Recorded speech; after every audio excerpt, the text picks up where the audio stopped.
ওরে, কৃতি স্যাননের নতুন স্ক্যান্ডাল। তার কসমেটিক্স কোম্পানি দেখি পুরাই 2 নাম্বার। শিট। ওদিকে কানাডিয়ান সুপার মডেল ইয়াশা সাগরের বয়ফ্রেন্ড দেখে ফ্যানদের তো একেবারে মাথা খারাপ হয়ে যাওয়ার অবস্থা ভাই। চলুন শুরু করা যাক আজকের গল্প আর গসিপ। সত্যি কৃতি স্যাননকে বলা যায় সেলফ মেড উইমেন। কোনো রকম গডফাদার ছাড়াই তিনি এখন বলিউডের টপ নায়িকাদের একজন।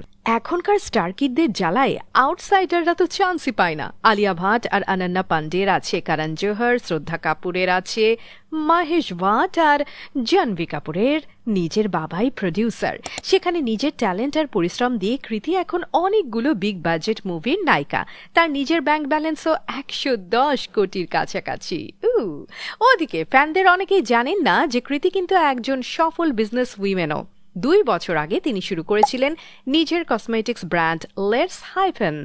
আর শুরু থেকেই এটা যাকে বলে সুপার হিট। কৃতি একই সাথে এই কোম্পানির ব্র্যান্ড অ্যাম্বাসেডর। মাত্র 2 বছরের মধ্যে এই কোম্পানি এখন 400 কোটি রুপি লাভ দিচ্ছে। কৃতির টার্গেট সামনের 2 বছরে এটাকে 1200 কোটিতে নিয়ে যাওয়া। কিন্তু এর মধ্যেই বোমা ফাটিয়েছে তাদের ভোক্তা অধিকার। বেশ কিছুদিন থেকেই তাদের কাছে এসব প্রোডাক্টের ব্যাপারে অভিযোগ আসছিল। আসলে কৃতির স্টারডমের ঠেলায় ফ্যানরা এতদিন এসব কসমেটিক্স শুধু কিনেই গেছে, কিন্তু এবার টের পাওয়া যাচ্ছে এগুলোর কোয়ালিটি খুব একটা ভালো না। ও রে, পরে ভোক্তা অধিকার তাদের ফ্যাক্টরিতে হানা দিলে থলের বিড়াল বের হয়ে যায়। দেখা যায় ব্যাংকক আর চায়না থেকে বাজে কোয়ালিটির মাল কিনে এখানে জাস্ট স্টিকার চেঞ্জ করে বিক্রি করা হচ্ছে, তাও আবার 10 গুণ বেশি দামে। আহারে কৃতি, এজন্যই বুঝি লাভের পরিমাণ লাফিয়ে লাফিয়ে বাড়ছিল। এসব কথা শুনে আবার আমাদের কোনো অনলাইন সেলিব্রিটির কথা মনে পড়ছে না তো? যাই হোক, কানাডিয়ান হট মডেল ইয়াশা সাগরকে মনে আছে? বিপিএল কভার করতে এসে তিনি সবার মাথা ঘুরিয়ে দিয়েছিলেন। পরে অবশ্য তিনি তার কন্ট্রাক্ট শেষ না করেই কানাডা ভেগে গিয়েছিলেন। এই লেভেলের সুন্দরী ক্রিকেট হোস্টেস খুব একটা কিন্তু দেখা যায় না। অবশ্য ইয়াশা একজন নামকরা মডেল ও অভিনেত্রীও। সেই সাথে তাকে হিট একজন সোশ্যাল মিডিয়া ইনফ্লুয়েন্সারও বলা যায়। জাস্ট ইনস্টাগ্রামে তার ফলোয়ার আছে 1.2 মিলিয়ন।